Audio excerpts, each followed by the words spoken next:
ਚਵਰ ਛਤਰ ਤਖਤ ਦੇ ਮਾਲਕ, ਜੁਗ ਹੋ ਜੁਗ ਅਟਲ ਸਤਿਗੁਰੂ ਸ੍ਰੀ ਗੁਰੂ ਗ੍ਰੰਥ ਸਾਹਿਬ ਮਹਾਰਾਜ ਜੀਆਂ ਦੀ ਪਾਵਨ ਪਵਿੱਤਰ ਹਜ਼ੂਰੀ ਅੰਦਰ ਸੁਭਾਈਮਾਨ ਹੋਏ ਬੈਠੇ ਗੁਰੂ ਸਵਾਰੇ ਸਤ ਸੰਗੀ ਜਨੋ।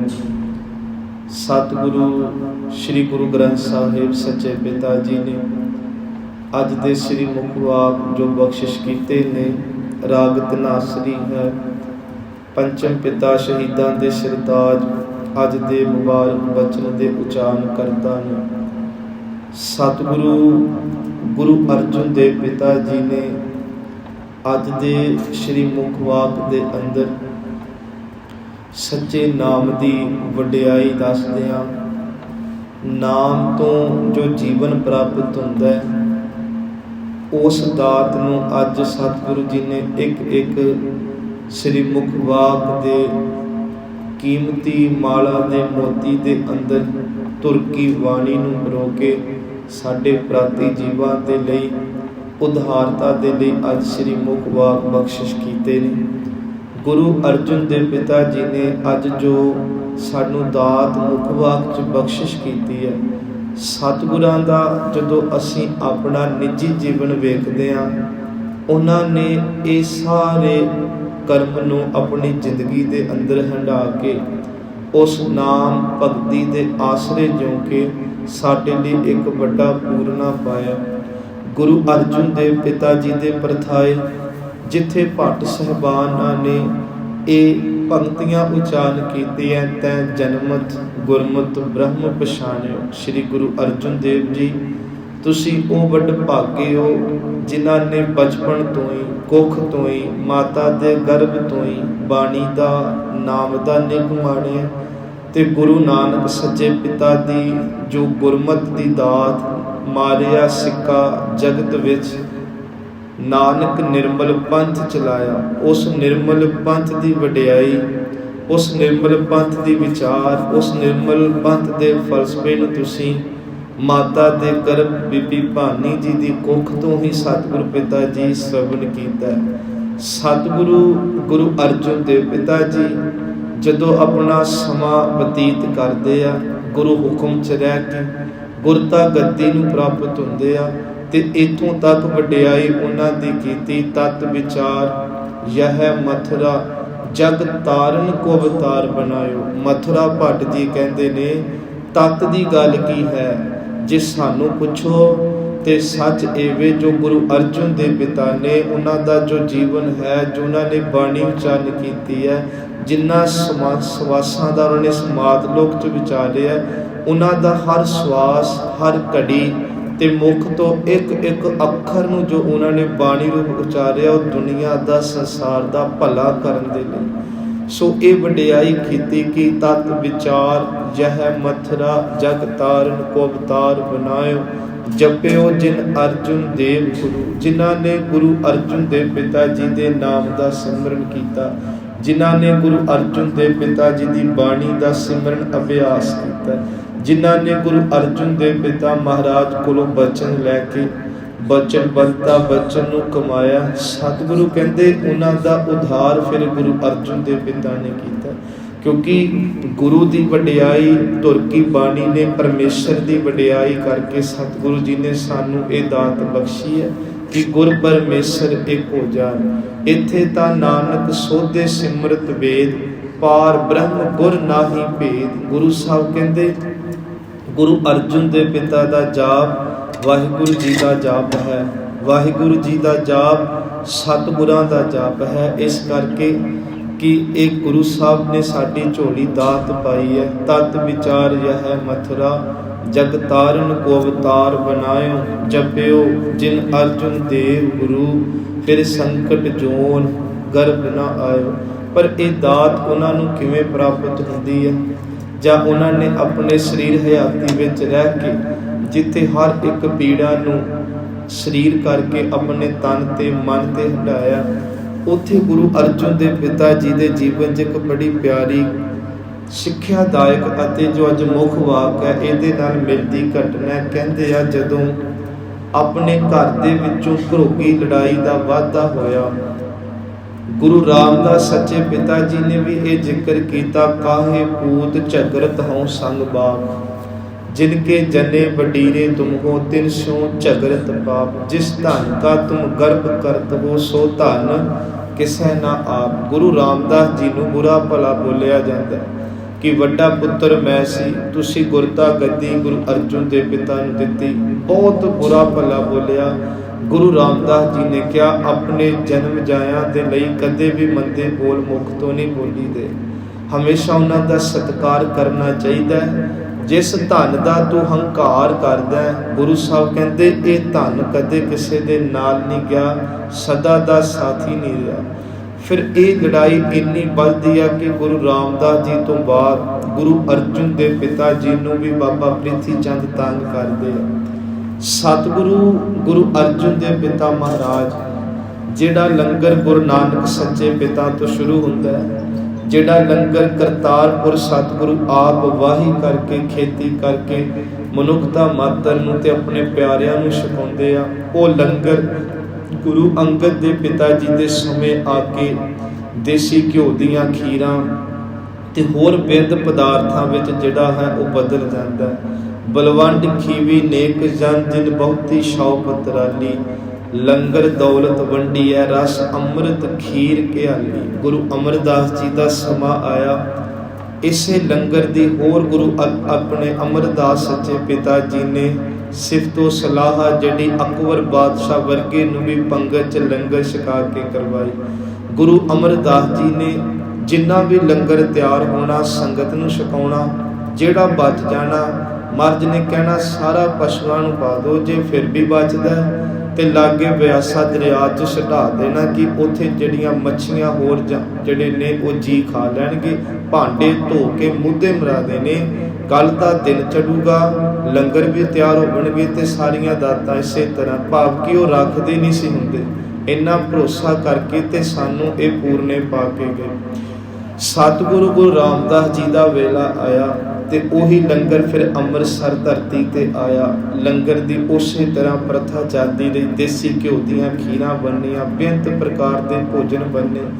पर एक समा गुरु अर्जुन के पिता जी के वेले इदां दा आया कि जिन्नी भी धन दौलत कह लीए दसवंध के रूप के अंदर गुरु नानक के घर आउंदी रही, ਉਹ ਹੁਣ बाबा प्रिथी चंद जी एक बड़ा रोड़ा बने आ, क्योंकि उन्होंने कुछ मसंद ले, सरकारी दरबारे चंगी पहुँच सी ते चलाकियां वाला बंदा अक्सर जिंदगी के अंदर विचरदियां थोड़ा बहुता प्रभाव लोगों ते पा जांदा।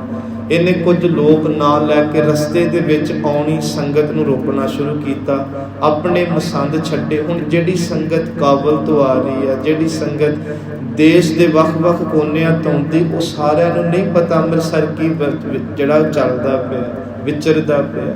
इन्हां ने फिर वो सारा धन लै लेना, सुगाता लै लैणियां, भूए भांडा लै लेना ते कहना कि लंगर छक के दरबार साहब छकियो, उत्थे लंगर चलदे आ, उत्थे सरावां बणीਆਂ, नतमस्तक होयो, उत्थे इशनान करियो। ते गुरु बाबा प्रिथी चंद आप बन के बह गया। अक्सर ये समा चलता गया ते इधर जदों धन ना आया, दसवंध ना आया, ते गुरु अर्जुन के पिता जी दे जिहड़े लंगर सी वो इन्ना बुरा हाल होया संगत जी कि जो लंगर 3 पैर बनना वो 2 पैर तो 1 पैर आया। आखिरकार वो लंगर दे विच मिस्सियां रोटियां दित्तियां जान लगियां। उस लंगर दे लई माता गंगा जी दे गहने गट्टे नूं वेचिया जांदा है। जिन्ना भी कोई गुरु साहब दे कोल साजो समान सी वेचिया गया कि लंगर थोड़ा बहुत चले पर बंद ना होवे। इसे दिनां दे अंदर आगरे की धरती ते सिੱਖੀ का प्रचार करदिआं लम्मा समा भाई गुरदास जी नूं हो चुका है। भाई गुरदास जी गुरु रामदास जी तो बाद गुरु अर्जुन के पिता जो गुरु बनते तो पहली बारी मिलन आए ने। सतगुरु पिता जी की वडियाई सुनी आए, सीधा लंगर च गए।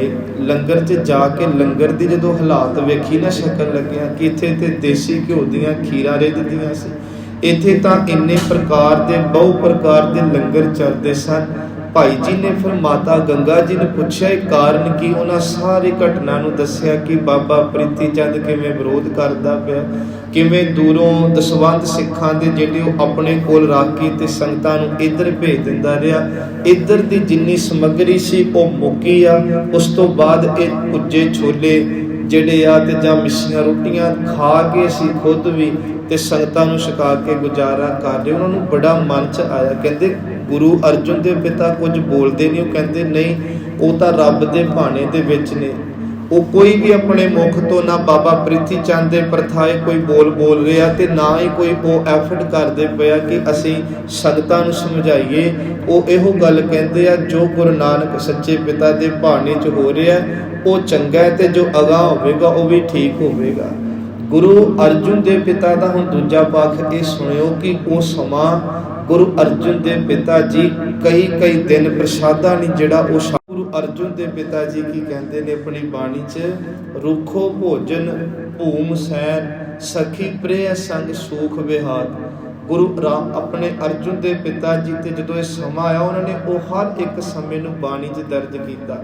ਭਾਈ ਗੁਰਦਾਸ ਜੀ ਗਏ, ਭਾਈ ਗੁਰਦਾਸ ਜੀ ਨੇ ਪੁੱਛਿਆ ਸਤਿਗੁਰੂ ਗੁਰੂ ਅਰਜਨ ਦੇਵ ਮਹਾਰਾਜ ਕਹਿੰਦੇ ਅਸੀਂ ਰੱਜੇ ਰਹਿੰਦੇ ਹਾਂ। ਜੋ ਅੱਜ ਮੁਖਵਾਕ ਆਇਆ ਨਾ ਮੈਂ ਉਹਦੀ ਵਿਚਾਰ ਲਈ ਇਤਿਹਾਸ ਲਿਆ। ਅਸੀਂ ਹਮੇਸ਼ਾ ਤ੍ਰਿਪਤ ਰਹਿੰਦੇ ਹਾਂ, ਸੰਤੋਖੇ ਰਹਿੰਦੇ ਹਾਂ, ਕਾਰਨ ਸਾਡੇ ਤਨ ਦੀ ਭੁੱਖ ਮੁੱਕ ਚੁੱਕੀ ਹੈ। ਅਸੀਂ ਅਲਪ ਆਹਾਰ ਸੁਲਭ ਸੀ ਨਿੰਦਰਾ। ਅਸੀਂ ਉਸ ਅਵਸਥਾ ਵਿੱਚ ਗੁਰੂ ਸਾਹਿਬ ਦੀ ਕਿਰਪਾ ਨਾਲ ਪਹੁੰਚੇ ਹਾਂ।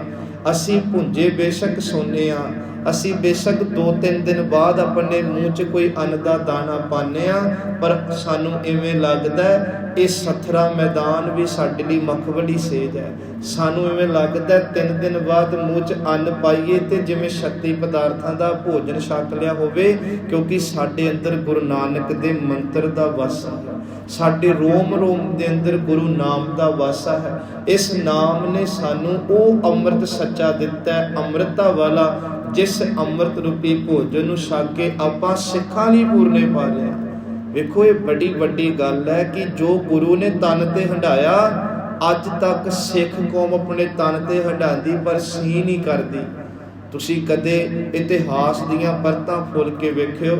ਫਿਰ ਭਾਈ ਜੀ ਨੂੰ ਗੁਰੂ ਸਾਹਿਬ ਨੇ ਗੱਲ ਕਹੀ ਕਿ ਮੇਰੇ ਥੱਲੇ ਸੌਣ ਨਾਲ, ਮੇਰੇ ਅੰਨ ਦਾ ਦਾਣਾ ਕਈ ਦਿਨਾਂ ਵਿੱਚ ਮੂੰਹ ਦੇ ਪਾਣ ਦੇ ਨਾਲ ਮੈਨੂੰ ਤਾਂ ਫਰਕ ਨਹੀਂ ਪੈਂਦਾ, ਕਿਉਂਕਿ ਮੇਰੇ ਇਸ ਭਾਣੇ ਵਿੱਚ ਵੀ ਵਾਹਿਗੁਰੂ ਹਮੇਸ਼ਾ ਮੇਰੇ ਨਾਲ ਰਹਿੰਦਾ।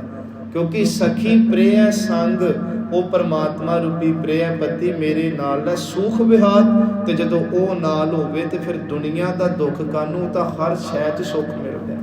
ਤੇ ਜਦੋਂ ਇਹ ਘਟਨਾ ਨੂੰ ਤੁਸੀਂ ਲੈ ਕੇ ਆਓ 17ਵੀਂ 18ਵੀਂ ਸਦੀ ਦੇ ਵਿੱਚ ਸਿੱਖਾਂ ਨੇ ਅਨੰਦਪੁਰ ਦੀ ਗੜੀ ਛੱਡਣ ਤੋਂ ਲੈ ਕੇ, ਜੰਗਲਾਂ ਵਿੱਚ ਆਪਣੇ ਘਰ ਬਣਾਉਣ ਤੋਂ ਲੈ ਕੇ, ਘੋੜੇ ਦੀਆਂ ਕਾਠੀਆਂ ਆਪਣੇ ਜਿਹੜੇ ਨੇ ਉਹ ਸੇਜਾ ਬਣਾਉਣ ਤੋਂ ਲੈ ਕੇ ਕੀ ਕੁਝ ਨਹੀਂ ਆਪਣੇ ਪਿੰਡੇ ਤੇ ਹੰਢਾਇਆ। ਤੇ ਜਦੋਂ ਇਹ ਗੱਲ ਪੁੱਛੀ ਸੀ ਜਕੜੀਆਂ ਨੂੰ, ਨਾਦਰ ਸ਼ਾਹ ਨੇ, ਆ ਕੌਣ ਨੇ ਜਿਹੜਾ ਮੇਰਾ ਰਾਹ ਰੋਕਦੇ ਆ, ਰਹਿੰਦੇ ਕਿੱਥੇ ਆ, ਖਾਂਦੇ ਕੀ ਨੇ, ਕਰਦੇ ਕੀ ਨੇ, ਇਹਨਾਂ ਨੂੰ ਇੰਨੀ ਤਾਕਤ ਕਿੱਥੋਂ ਮਿਲਦੀ ਆ। ਜਕੜੀਆ ਕਹਿਣ ਲੱਗਾ ਇਹਨਾਂ ਨੂੰ ਸਿਖੜੇ ਕਹਿੰਦੇ ਆ, ਤੇ ਇਹ ਗੁਰੂ ਗੋਬਿੰਦ ਸਿੰਘ ਸੱਚੇ ਪਿਤਾ ਦੇ ਸਿੱਖ ਨੇ। ਪਤਾ ਨਹੀਂ ਕਿਹੜਾ ਆਬੇ ਹਯਾਤ ਇਹਨਾਂ ਨੂੰ ਪਿਲਾ ਗਿਆ, ਬਸ ਉਹ ਛਕ ਲੈਂਦੇ, ਗਿੱਦੜੋਂ ਸ਼ੇਰ ਬਣ ਜਾਂਦੇ। ਫਿਰ 10 ਹਜ਼ਾਰਾਂ ਤੇ ਭਾਰੂ ਪੈਂਦੇ ਆ। ਖਾਂਦੇ ਕੀ ਨੇ ਇਹ ਤੇ ਪਤਾ ਨਹੀਂ, ਪਰ ਕਿਵੇਂ ਖਾਂਦੇ ਆ ਇਹ ਸਾਨੂੰ ਪਤਾ ਹੈ। ਇਹ ਰਹਿੰਦੇ ਜੰਗਲ, ਇਹਨਾਂ ਦੇ ਘਰ ਨੇ, ਕੋੜੇ ਦੀਆਂ ਕਾਠੀਆਂ ਇਹਨਾਂ ਦਾ ਸੌਣਾ ਏ। ਤੇ ਕਹਿੰਦੇ ਆ ਜਦੋਂ ਖਾਂਦੇ ਆ ਉੱਚੀ ਆਵਾਜ਼ ਦੇ ਕੇ ਖਾਂਦੇ ਆ, ਜਕਾਰੇ ਛੱਡਦੇ ਆ, ਅਰਦਾਸ ਕਰਦੇ ਆ। ਭਾਵੇਂ 200 ਜਾਣਾ ਹੋਵੇ, ਭਾਵੇਂ ਅਚਾਰ ਹੋਵੇ, ਗੰਢਾ ਹੋਵੇ, ਤੇ ਪ੍ਰਸ਼ਾਦੇ ਭਾਵੇਂ 100-200 ਹੋਵਣ, ਆਵਾਜ਼ ਦੇ ਕੇ ਕਹਿੰਦੇ ਆ ਕੋਈ ਭੁੱਖਾ ਸੁਣਦਾ, ਕੋਈ ਪਿਆਸਾ ਸੁਣਦਾ, ਖਾਲਸੇ ਦਾ ਲੰਗਰ ਤਿਆਰ ਹੈ, ਆ ਕੇ ਛਕ ਲਓ। ਅੱਜ ਮੁੱਖ ਵਾਕ ਜੋ ਆਇਆ, ਕਹਿੰਦੇ ਫੇਰ ਕਹਿੰਦੇ ਜਿਹੜਾ ਆ ਜਾਵੇ ਉਹਨੂੰ ਬਿਠਾ ਕੇ ਛਕਾਉਂਦੇ ਆ। ਨਾਦਰ ਸ਼ਾਹ ਕਹਿੰਦਾ ਜੇ ਦੁਸ਼ਮਣ ਆਵੇ, ਕਹਿੰਦੇ ਜਦੋਂ ਇਹਨਾਂ ਨੇ ਪੰਗਤ ਦਾ ਹੋਕਾ ਦੇਤਾ, ਵੈਰੀ ਦੁਸ਼ਮਣ ਵੀ ਆਵੇ ਉਹਨੂੰ ਵੀ ਸਤਿਕਾਰ ਨਾਲ ਛਕਾਉਂਦੇ ਆ, ਉੱਥੇ ਦੁਸ਼ਮਣੀ ਨਹੀਂ ਨਿਭਾਉਂਦੇ। ਤੇ ਕਹਿਣ ਲੱਗਾ ਫਿਰ ਕਹਿੰਦਾ ਜੇ ਮੁੱਕ ਜਾਵੇ, ਕਹਿੰਦਾ ਜੇ ਮੁੱਕ ਜਾਵੇ ਤੇ ਅਰਦਾਸ ਕਰਕੇ ਕਹਿੰਦੇ ਆ ਸਤਿਗੁਰੂ ਤੁਹਾਡੇ ਲੰਗਰ ਮਸਤਾਨੇ ਹੋਏ, ਕੱਲ ਹੁਣ ਜਿਵੇਂ ਦੀ ਆਏਗੀ ਵੇਖਾਂਗੇ। ਨਾਦਰ ਸ਼ਾਹ ਨੇ ਧਰਤੀ ਨੂੰ ਹੱਥ ਲਾ ਕੇ ਮੱਥੇ ਨਾਲ ਲਾ ਕੇ ਕਿਹਾ ਸੀ ਜਕੜੀਆ जिस कौम च इन्ने गुण होवन उन्होंने राज करन तो धरती ते कोई रोक नहीं सकता। इस दुश्मन साडी सिफत करते हैं ते अज भी है साडे। देखो जो साडियां रगां च खून गुरु नानक पा के गए, जो विचारधारा सानू गुरु ग्रंथ साहिब जी दिंदे हैं ना, वो विचारधारा ते सिख अज भी तुरदा, अज भी अपनियां मेहनतां करके चलो ये विचार असी करते आने किवें दसवंध कढ के ते जेड़ा वो भुखियां नूं दुखारियां नूं सिख अपनी जान ते खेड के अज अन्न भोजन वस्त्र दे रहे हैं, सुआस दे रहे हैं। सतगुरु कृपा करे साध संगत जी, साडे भी जिदन बाणी आधार बन जूगी ना, साडे भी जिदन गुरां दा भोजन जिहड़ा असल भोजन बन जूगा, साडी प्यास बुझाउण वाला असल ये जल बन जूगा, उदन सतगुरु पिता जी कहते असी भी उन्हां विरलियां च आवांगे जिन्हां विरलियां विच गुरु साहब जी ने अज सानू मुख वाक दी वडियाई दसी हुई है। फिर की साहब गुरु साहब कहते ने धनाश्री महला पंजवां, तृप्त भई सच भोजन खाया। जिन्हां ने सच्चे नाम दा भोजन छकिया, रोज सुआसां नाल वाहिगुरु दा मंत्र, मूल मंत्र, गुरु की बाणी दा जाप, कहंदे वो रज गए, तृप्त हो गए। ते कल्ला धन दी पूर्ति लई नहीं कि मिलिया कुछ नहीं, ये तो बड़ी सौखी गल है कि ठीक है घर च गरीबी है, जे औड़क दे दिन आए तो लून पा के आटे च गुन लो, कोई गल नहीं, चौली रेंडर खा लो, ये तो सौखी खेड़ है। सिख इन्ने तृप्त होए कि सच जिवें पुछड़ च लैके नियाणिਆਂ ਨੂੰ भी शहीदियां पा गए सी, तृप्त हो गए सी। मावां कहंदियां सी असीं तृप्त हां, लोग कहंदे साडे पुੱਤ जुग जुग जीन। ये दो गल्लां ध्यान च रखियो, लोकां विच ते सिखां च ही फर्क है, ਜਿਹੜੇ गुरु तो वरसोए गए। लोग कहंदे पुੱਤ जुग जुग जीन, मां कहन लगी मैं जन्म देता, पहले सवास ही जे गुरु दे लेखे लगदा ते लग जे, क्योंकि मां पुੱਤ ਨੂੰ जन्म दे के तृप्त हो गई है। ਵੇਖੋ ਇਹ ਸੱਚ ਸਾਰੀ ਦਾਤ ਕਿੱਥੋਂ? ਸੱਚੇ ਨਾਮ ਦੇ ਭੋਜਨ ਚੋਂ। ਇਤਿਹਾਸ ਸੱਚਾ ਭੋਜਨ ਹੈ, ਗੁਰੂ ਗ੍ਰੰਥ ਸਾਹਿਬ ਦੀ ਵਿਚਾਰ ਸੱਚਾ ਭੋਜਨ ਹੈ। ਸੋ ਮਹਾਰਾਜ ਕਹਿੰਦੇ ਤ੍ਰਿਪਤ ਭਈ ਉਹ ਰੱਜ ਕੇ ਭਾਈ ਸੱਚ ਭੋਜਨ ਖਾਇਆ। ਮਨ ਤਨ ਰਸਨਾ ਨਾਮ ਤੇ ਆਇਆ, मन राही तन राही, मन करके बचन करके अपनी रसना तो हमेशा गुरु दे गुण गाउंदे रहंदे, सिफत करते रहंदे, नाम दा अभ्यास करते रहंदे ने। एक पासे तुसी ये विचार सुनदे हो कि साचा नाम मेरा आधार हो, साच नाम आधार मेरा। जदों देखो आधार दे अर्थ ने आसरा, साडा आसरा जे नाम नहीं बनता पिया, असीं की करदे आ पहला सारे आसरे तकदे आ, ਜਦੋਂ ਸਾਰੇ ਆਸਰੇ ਸਾਡੇ ਹੱਥੋਂ ਨਿਕਲ ਜਾਣ ਫਿਰ ਗੁਰੂ ਦਾ ਆਸਰਾ ਤੱਕਦੇ ਆ। ਹੋਣਾ ਇਹ ਚਾਹੀਦਾ ਸੀ ਗੁਰੂ ਦਾ ਆਸਰਾ ਲੈ ਕੇ ਸਾਰੇ ਕੰਮ ਕਰਦੇ, ਸਾਜੇ ਵੀ ਉਹ ਆਸਰਿਆਂ ਦੇ ਵਿੱਚ ਸਾਰਿਆਂ 'ਚ ਗੁਰੂ ਨੇ ਵਰਤ ਜਾਣਾ ਸੀ। ਸਾਚ ਨਾਮ ਆਧਾਰ ਮੇਰਾ, ਜਿਨ ਭੁੱਖਾਂ ਸਭ ਗਵਾਈਆਂ, ਕਰ ਸ਼ਾਂਤ ਸੁਖ ਮਨਾਏ ਵਸਿਆ, ਜਿਨ ਇੱਛਾ ਸਭ ਪੁਜਾਈਆਂ। ਚਲੋ ਇੰਨਾ ਬੜਾ, ਪਰ ਦੂਜਾ ਪੱਖ ਮਰਜ ਕਹਿੰਦੇ ਜੇ ਸੱਚੇ ਨਾਮ ਦਾ ਭੋਜਨ ਨਹੀਂ ਛਕਾਂਗੇ, ਜੇ ਅਸੀਂ ਇਸ ਬਾਣੀ ਨੂੰ ਨਹੀਂ ਪੜਾਂਗੇ, ਜਿਸ ਕਲਯੁਗ ਦੇ ਅੰਦਰ ਗੁਰਮੰਤਰ ਦਾ ਅਭਿਆਸ ਨਹੀਂ ਕਰਾਂਗੇ, ਫਿਰ ਸੱਚ ਜਾਣਿਓ ਹਜ਼ਾਰਾਂ ਵੀ ਕਮਾਵਾਂਗੇ, ਲੱਖਾਂ ਵੀ ਕਮਾਵਾਂਗੇ, ਕਰੋੜਾਂ ਵੀ ਕਮਾਵਾਂਗੇ। ਗੁਰੂ ਸਾਹਿਬ ਕਹਿੰਦੇ ਇਹ ਮਨ ਦੇ ਭਾਂਡੇ ਨੇ ਰਜਨਾ ਨਹੀਂ, ਸਹਿਸ ਖਟੇ ਲੱਖ ਕੋ ਉਠ ਧਾਵੈ, ਹਜ਼ਾਰਾਂ ਵੀ ਕਮਾ ਲੇ, ਲੱਖਾਂ ਲਈ ਵੀ ਦੌੜੇ, ਤ੍ਰਿਪਤ ਨਾ ਆਵੈ ਮਾਇਆ ਪਾਛਾ ਪਾਵੈ। ਮਰਜ ਕਹਿੰਦੇ ਤ੍ਰਿਪਤੀ ਨਹੀਂ ਆਈ, ਮਾਇਆ ਮਗਰ ਦੌੜਦੇ ਰਹੇ, ਪਰ ਇੱਥੇ ਜਿਨ੍ਹਾਂ ਸੱਚਾ ਨਾਮ ਛਕਿਆ ਉੱਥੇ ਤ੍ਰਿਪਤ ਭਈ ਸੱਚ ਭੋਜਨ ਖਾਇਆ। ਤ੍ਰਿਪਤ ਨਾ ਆਇਆ ਆਵੈ ਮਾਇਆ ਪਾਛਾ ਪਾਵੈ। ਗੁਰੂ ਸਾਹਿਬ ਇਸੇ ਸ਼ਬਦ ਦੀ ਅਗਲੇਰੀਆਂ ਤੁਕਾਂ 'ਚ ਸਾਡੇ ਤੇ ਵਾਰ-ਵਾਰ ਇਹ ਕਿਰਪਾ ਕਰਦੇ ਕਿ ਸਹਿਸ ਖਟੇ ਲੱਖ ਉਠ ਧਾਵੈ, ਤ੍ਰਿਪਤ ਨਾ ਆਵੈ ਮਾਇਆ ਪਾਛਾ ਪਾਵੈ। ਸਤਿਗੁਰੂ ਪਿਤਾ ਜੀ ਕਹਿੰਦੇ ਆ ਕਿ ਬਿਨਾਂ ਸੰਦੋਖ ਨਹੀਂ ਕੋ ਰਾਜਾ। ਇਹ ਪੌੜੀ ਦੇ ਵਿੱਚ ਤੁਕਾਂ ਨੇ। ਸੁਪਨ ਮਨੋਰਥ ਬਿਰਥੇ ਸਭ ਕਾਜਾ। ਇਹਦੇ ਅਰਥ ਪਤਾ ਕੀ ਆ?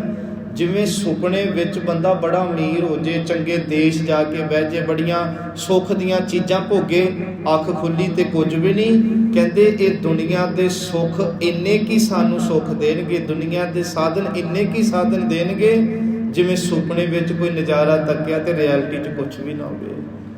ਗੁਰੂ ਸਾਹਿਬ ਸੱਚੇ ਪਿਤਾ ਕਹਿੰਦੇ ਆਓ ਕਿ ਅਸੀਂ ਇਸ ਨਾਮ ਨਾਲ ਜੁੜੀਏ। ਬਿਨਾਂ ਸੰਤੋਖ ਨਹੀਂ ਕੋ ਰਾਜਾ, ਸੁਪਨ ਮਨੋਰਥ ਬਿਰਤੇ ਸਭ ਕਾਜਾ। ਨਾਮ ਰੰਗ ਸਰਬ ਸੁਖ ਹੋਏ, ਵੱਡ ਭਾਗੀ ਕਿਸੈ ਪ੍ਰਾਪਤ ਹੋਏ। ਇਹ ਪਰ ਕਿਸੇ ਵਿਰਲੇ ਨੂੰ ਪ੍ਰਾਪਤ ਹੁੰਦਾ। ਸੰਗਤ ਜੀ, ਜੀਵਨਾ ਹਰ ਜੀਵਨਾ, ਜੀਵਨ ਹਰ ਜਪ ਸਾਧ ਸੰਗ। ਦੁਨੀਆ ਬੜੀ ਜਿਉਂਦੀ ਆ, 100 120 ਸਾਲ ਇਸ ਧਰਤੀ ਤੇ ਜਿਉਂ ਕੇ ਚਲੀ ਜਾਂਦੀ ਆ, ਪਰ ਅਸਲ ਜੀਵਨ ਕਿਹੜਾ ਹੈ? ਭਾਵੇਂ 10 ਸਾਲ ਭਾਵੇਂ 40 ਸਾਲ ਕੋਈ ਜਿਉਂ ਕੇ ਜਾਵੇ, ਜਿਹੜਾ ਜੀਵਨ ਗੁਰੂ ਸਾਹਿਬ ਕਹਿੰਦੇ ਸਾਨੂੰ, ਸਾਡੇ ਧਾਰਮਿਕ ਗੁਰੂ ਕਹਿੰਦੇ ਆ, ਧਾਰਮਿਕ ਗ੍ਰੰਥ ਕਹਿੰਦੇ ਆ, ਉਹ ਜੀਵਨ ਹੈ ਸੰਗਤ ਕਰਨੀ, ਸੰਗਤ 'ਚ ਬਹਿ ਕੇ ਨਾਮ ਜਪਣਾ ਰਹਾਓ। ਅਨੇਕ ਪ੍ਰਕਾਰੀ ਬਸਤਰ ਉਡਾਏ, ਅਨਦਿਨ ਕੀਰਤਨ ਹਰ ਗੁਣ ਗਾਏ। ਜਿਹੜੇ ਦਿਨ ਰਾਤ ਵਾਹਿਗੁਰੂ ਜੀ ਦੀ ਕੀਰਤੀ ਕਰਦੇ ਰਹਿੰਦੇ ਆ, ਗੁਣ ਗਾਉਂਦੇ ਆ, ਉਹ ਭਾਵੇਂ ਦੁਨਿਆਵੀ ਪੱਧਰ ਤੇ ਬਹੁਤ ਗਰੀਬ ਹੋਣ, ਤਨ ਤੇ ਪਾਣ ਨੂੰ ਗੋਦੜੀ ਨਾ ਹੋਵੇ, ਪਰ ਸਤਿਗੁਰੂ ਕਹਿੰਦੇ ਨਾਮ ਜਿਹੜਾ ਨਾ ਉਹ ਇਹੋ ਜਿਹਾ ਬਸਤਰ ਬਣ ਜਾਂਦਾ ਹੈ ਕਿ ਅਨੇਕ ਪ੍ਰਕਾਰੀ ਬਸਤਰ ਉਡਾਏ। ਕਿ ਉਹਨੇ ਬੜੇ ਪ੍ਰਕਾਰ ਦੇ ਬਸਤਰ ਆਪਣੇ ਤਨ ਤੇ ਪਹਿਨੇ ਹੋਏ ਨੇ, ਬੜੇ ਬੜੇ ਮਹਿੰਗੇ ਬਸਤਰ ਪਹਿਨੇ ਹੋਏ ਨੇ। ਹਸਤੀ ਰਥ ਆਸ ਸਵਾਰੀ, ਹਰ ਕਾ ਮਾਰਗ ਹਿਰਦੈ ਨਿਹਾਰੀ। ਜਿਹੜੇ ਆਪਣੇ ਜੀਵਨ ਦੇ ਅੰਦਰ ਹਮੇਸ਼ਾ ਵਾਹਿਗੁਰੂ ਜੀ ਦੇ ਮਾਰਗ ਦਾ, ਵਾਹਿਗੁਰੂ ਜੀ ਦੇ ਮੰਜ਼ਿਲ ਨੂੰ ਪਾਉਣ ਦਾ ਆਪਣੇ ਅੰਦਰ ਇੱਕ ਜਜ਼ਬ ਪੈਦਾ ਕਰਕੇ ਰੱਖਦੇ ਆ, ਦਿਨ ਰਾਤ ਉੱਧਰ ਤੱਕਦੇ ਰਹਿੰਦੇ ਆ। ਉਰ ਨਾ ਭੇਜੈ ਪੱਗ ਨਾ ਖਿਸੈ, ਹਰ ਦਰਸ਼ਨ ਕੀ ਆਸਾ। ਕਹਿੰਦੇ ਉਹ ਇਵੇਂ ਆ ਜਿਵੇਂ ਹਾਥੀ ਦੀਆਂ ਸਵਾਰੀਆਂ ਕਰਨ, ਰੱਥਾਂ ਦੀਆਂ ਸਵਾਰੀਆਂ ਕਰਨ, ਘੋੜਿਆਂ ਦੀਆਂ ਸਵਾਰੀਆਂ ਕਰਨ। ਉਹ ਹਮੇਸ਼ਾ ਹੀ ਸਵਾਰੀਆਂ ਤੇ ਨੇ। ਕੌਣ? ਜਿਨ੍ਹਾਂ ਦਾ ਧਿਆਨ ਸਦਾ ਹੀ ਵਾਹਿਗੁਰੂ ਜੀ ਦੇ ਮਾਰਗ ਤੇ ਰਹਿੰਦਾ। ਅਖੀਰ ਤੇ ਗੁਰੂ ਸਾਹਿਬ ਕਹਿੰਦੇ ਮਨ ਤਨ ਅੰਤਰ ਚਰਨ ਤੇ ਆਇਆ, ਹਰ ਸੁਖ ਨਿਧਾਨ ਨਾਨਕ ਦਾਸ ਪਾਇਆ। ਜਿਨ੍ਹਾਂ ਨੇ ਮਨ ਤੇ ਤਨ ਦੇ ਅੰਦਰ ਵਾਹਿਗੁਰੂ ਦੇ ਚਰਨ ਵਸਾ ਲਏ, ਉਹਨਾਂ ਨੇ ਸੁੱਖਾਂ ਦਾ ਖਜ਼ਾਨਾ ਪ੍ਰਮਾਤਮਾ ਪਾ ਲਿਆ, ਕਿਉਂਕਿ ਉਹ ਵਾਹਿਗੁਰੂ ਜੀ ਦੇ ਦਾਸ ਬਣ ਜਾਂਦੇ। ਵਾਹਿਗੁਰੂ ਜੀ ਕਾ ਖਾਲਸਾ, ਵਾਹਿਗੁਰੂ ਜੀ ਕੀ